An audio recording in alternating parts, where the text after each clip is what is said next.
Good evening, I'm Tim McGonigal. We're glad to have you with us tonight. Ballots for today's all-male primary election in Montana have continued to pour in over the last 24 hours, adding to the record number of votes that was surpassed on Monday.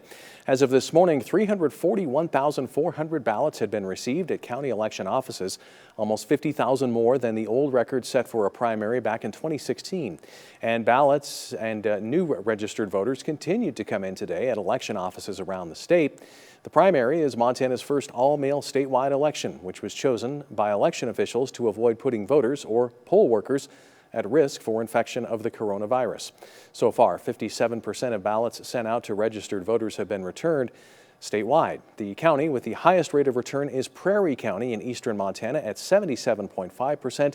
Bighorn at 35.5% had the lowest return rate of any county.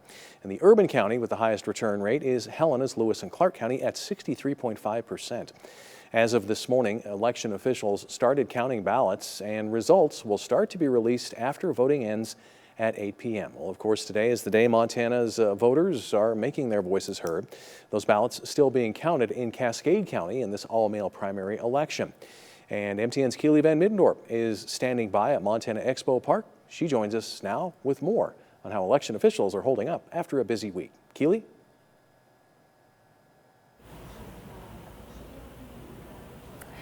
That's right, Tim. We're here at Montana Expo Park. I'm joined with Cascade County Clerk and Recorder Rena Fontana Moore.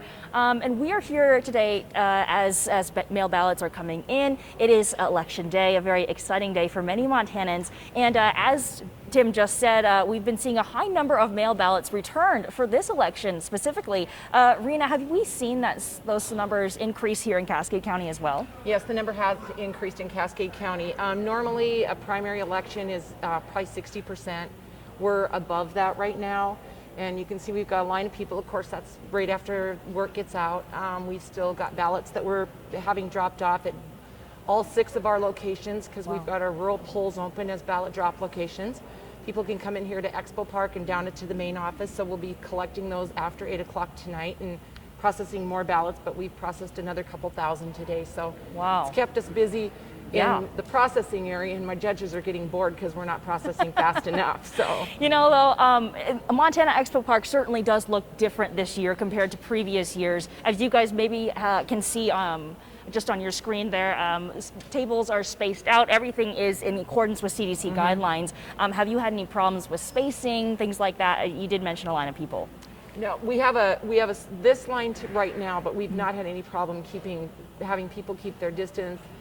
This is the most people we've had in the building today without masks on. The majority of them have worn masks, and we appreciate that because you might be one person coming into our facility, but you know, we have to greet every single one of you. So we appreciate those that bring their, wear their masks. We've got our sanitizer on all the tables.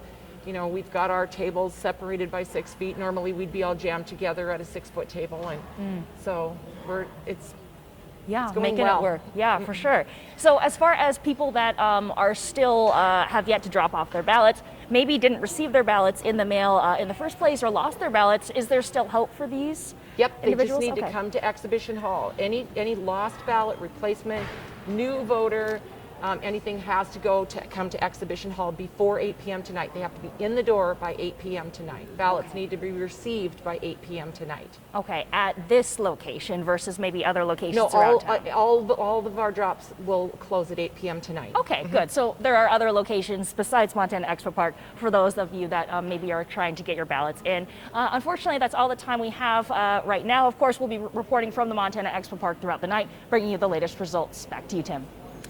All right, thanks a lot, KEELEY. And remember, we are your election headquarters tonight. We'll have coverage throughout the evening on air and online. Also, MTN's Jay Cohn will lead a panel of experts, including our chief political reporter, Mike Dennison, in a special Facebook Live roundtable starting at 8:30. And then we invite you to join us on CW Montana for the MTN 9 o'clock news. And of course, you can cap off your night with the 10 o'clock news, where we'll have the latest returns and reaction. We move now to coronavirus, where the state added 4 more cases, 2 in Gallatin County, 1 in Bighorn County, and 1 in Yellowstone County. Currently, there are 43 active COVID-19 cases. Only 1 person is being hospitalized due to complications with coronavirus, and 462 people have fully recovered from the virus. Well, with the uncertainty surrounding the future of COVID-19 in Montana, the Last Chance Stampede and Fair made their decision to cancel the annual event. MTN's Sam Hoyle has more. For the first time in the Last Chance Stampede and Fair's 60-year history, the fair and rodeo will not go on.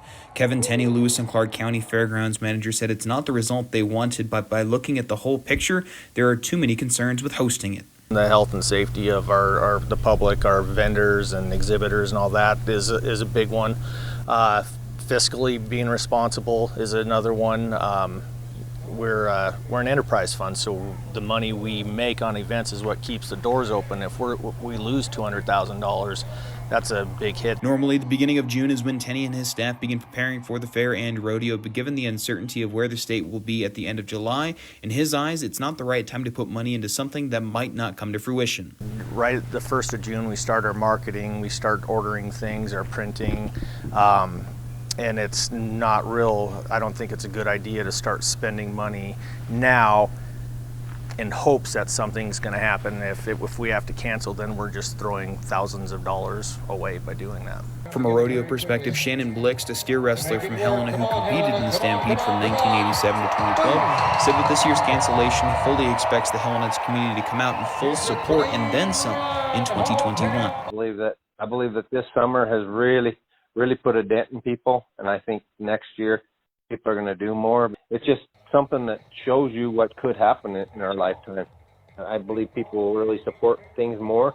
I think they'll do more with the opportunity they have. Despite canceling the Stampede and the fair, the 4-H auction will still take place on July 25th at 9 a.m. at the fairgrounds. Reporting in Helena, Sam Hoyle, MTN News.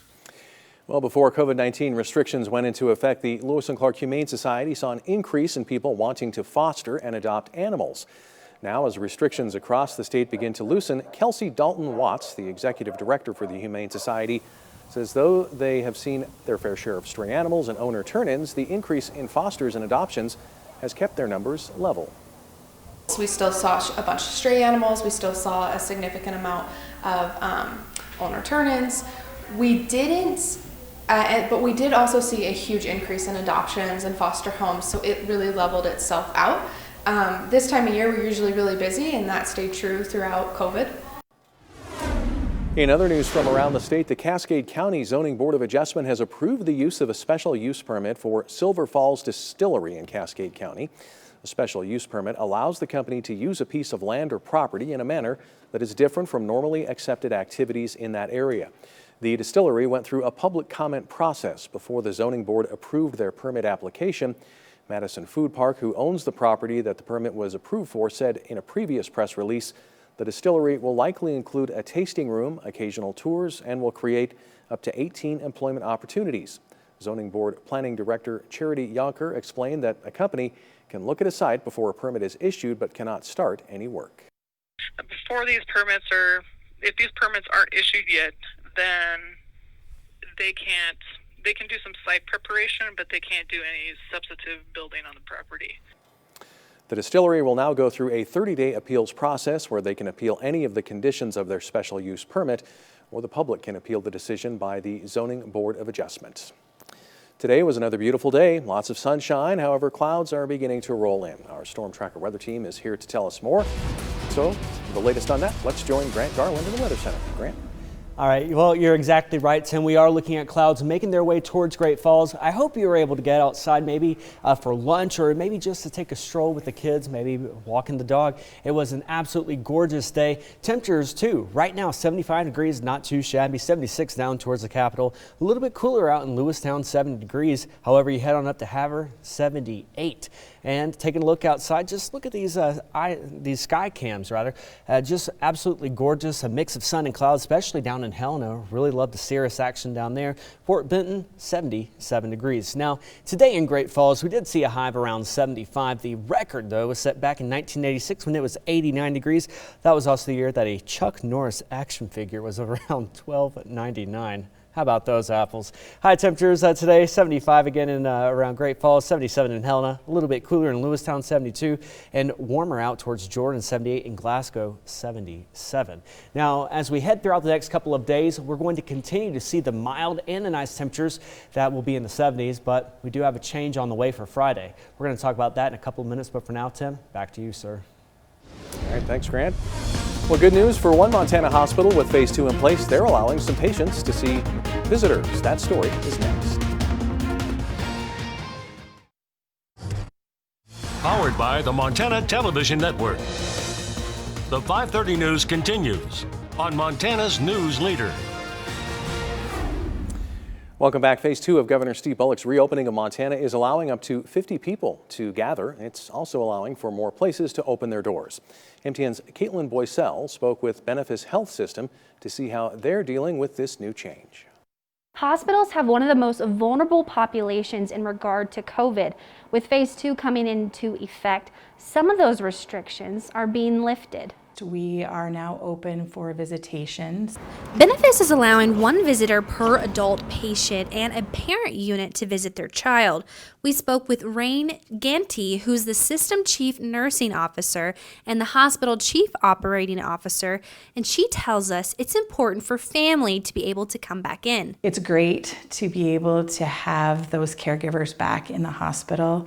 I think in healthcare today it is super important that we treat not only the patient but the family. She also explains family helps with the road to recovery. It helps as we communicate the plan of care with our patients. It's important that they're seen as a unit.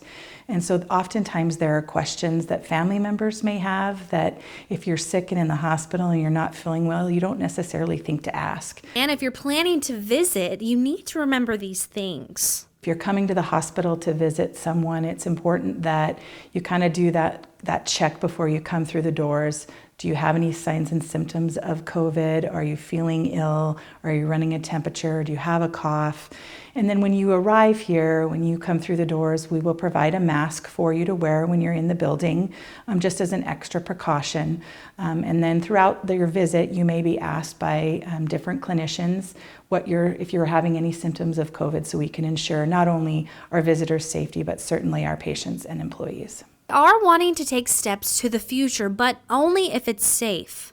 Eventually, as we progress through the different phases, we want to get back to business as usual as fast as we can, understanding that we need to continue to make sure that we're taking that at the right pace and making those decisions for the right reason and not rushing to those decisions, but really watching what the numbers are, making sure that the curve continues to remain flat across the state of Montana. Reporting in Great Falls, Caitlin Boycell, MTN News. Well, clouds are moving in, looking at mostly cloudy skies tomorrow, 10 a.m., 66 degrees. I'll have a look at your full, though, forecast coming up right after this break.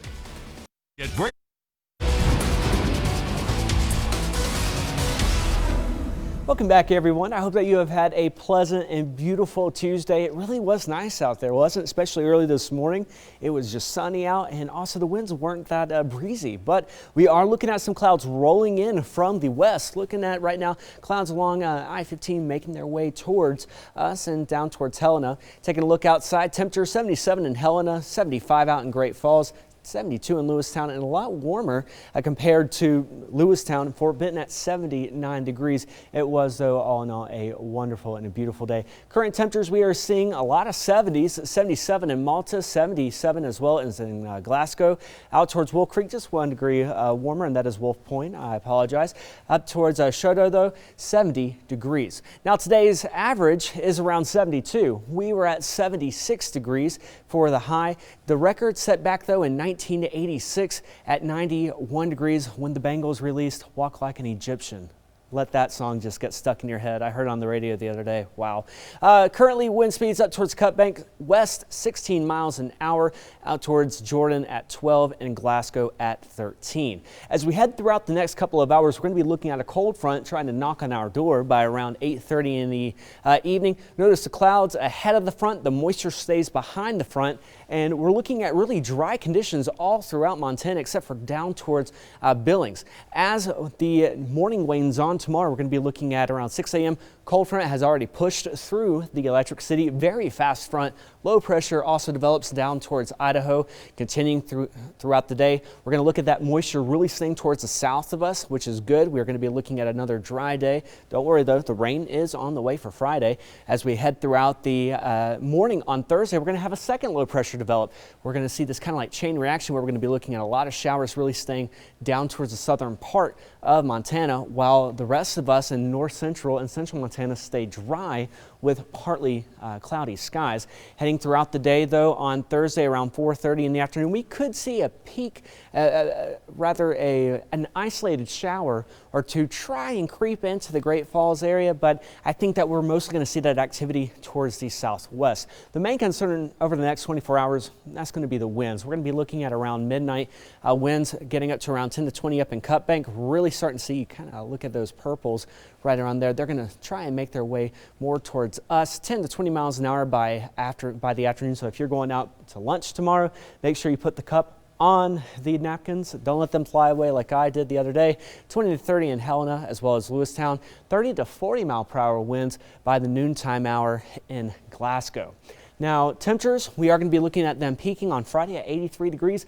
Quickly, though, dropping down to 69 on Sunday, Monday 63, and Tuesday 66 degrees. So we are looking at comfortable temperatures staying with us for the next couple of days, but then a drop in temperatures for the first part of the work week. You can always follow me at meteorologist Grant Garland on Facebook as well as on Twitter and on Instagram. Windy day tomorrow, partly sunny skies, 76 degrees on Thursday as well. Warm day on Friday. Showers arrive late in the afternoon into the early evening hours. By Saturday, though, showers and thunderstorms will be likely for us all. By Monday, looking at the chance for showers and thunderstorms as well will be possible. But we are looking at really the same situation for Helena too. Showers and thunderstorms will be likely, Tim, on Saturday and Sunday.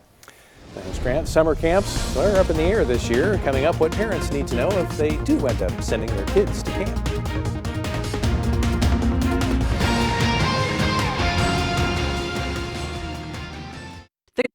Powered by the Montana Television Network. The 5:30 news continues on Montana's news leader. Well, the highlight of many kids' and parents' summer is being dropped off at camp, but a lot of parents are struggling with whether it's safe to send their kids this year. Lindsay Betch set out to find out what summer camp experts recommend and how camp will look different. That's a familiar sound for many American kids. Whether it's just a day camp or an overnight camp, thousands of children get amped up to spend the summer hanging out with old friends, meeting new ones, and doing different activities. But now, a lot of camps right now are trying to make decisions about summer, and they've been trying to do that for quite a while. That's American Camp Association President Tom Rosenberg. The group accredits camps all over the country. He and his team have worked with health experts and the YMCA of the USA to put together new regulations for hosting camp this summer in places where government officials have given the okay. Kids are starved, frankly, just absolutely starved for emotional and social connection. They spend hours online, almost like cast adrift in a sea of screens. Those kids that have screens, but they're feeling a deep sense of loneliness and isolation from their friends. He says the preparation for kids going to camp will start early. Before you even arrive at camp, parents are gonna be requested to pre-screen campers for 7 to 10 days before camp begins to make sure that they are well. Kids will be screened every day in the morning and monitored throughout the day. If a camper has symptoms, Rosenberg says the parents will be called and they will have to come get their child. There'll be a focus on campers using individual equipment that is assigned to them instead of sharing equipment. You'll see the types of activities being offered, focusing on those that can be done by small family household groups of campers. Those small family households won't necessarily be siblings, just small groups of kids who will be together the duration of camp and will have the same camp counselors throughout as well. So they'll move through camp as a group, making group decisions about activities. But most importantly, Rosenberg says you'll still see camp in most places, which he says is going to be very beneficial for kids' well-being. You're going to see camp. You're going to see a social surge in these kids who have been isolated for 12 weeks, having fun, connecting with the friends inside their family circle. Just a few changes to help ensure the kids are safe. I'm Lindsay Boach reporting. We'll be right back with a final check of weather. All right, well, as we go throughout the day tomorrow, we'll warm up to around 76 degrees. The main problem will be the wind. We're going to be looking at some wind gusts up to 30 miles an hour. Showers and thunderstorms will become likely Friday night through Saturday and into Sunday. Same situation with Helena. We're going to be looking at needing to have our umbrellas this weekend. Well, finally, a Romanian shoemaker came up with the idea of long-nosed leather shoes to help people stay further apart and respect the rules of social distancing. The stylish loafers come in a European size 75. Said he saw people crowding and not respecting the social distancing guidelines and wanted to help them keep their distance, and also said that if two people wearing his size 75 shoes faced each other, there would be almost 1.5 meters or 1.6 yards distance between them. That's a good idea too. How much are they? I don't know. We got to figure. I'm not paying too much. Those are even too big for Shaquille O'Neal. Shaquille. He's got huge feet. He does. Remember. All right, that's all the time we have. We'll see you back here at 10.